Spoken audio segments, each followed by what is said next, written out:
খাকি পোশাক। এই পোশাকটা গায়ে জড়ালে মানুষ হয়ে ওঠে দেশের রক্ষক, কিন্তু ক্ষমতার নেশা যখন মাথায় চাপে তখন সেই রক্ষকই হয়ে ওঠে ভক্ষক। রামগড় হাইওয়ের চেকপোস্ট ইনচার্জ ইন্সপেক্টর রাঘব সিং ভেবেছিল সে এই এলাকার অঘোষিত রাজা।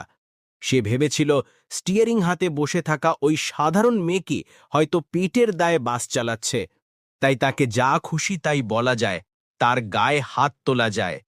কিন্তু রাঘব জানত না, সে যার গায়ে হাত তুলেছে সে কোনো সাধারণ নারী নয়। সে এমন এক কালবৈশাখী ঝড় যে শান্ত থাকে ততক্ষণ যতক্ষণ না তার আত্মসম্মানে আঘাত লাগে।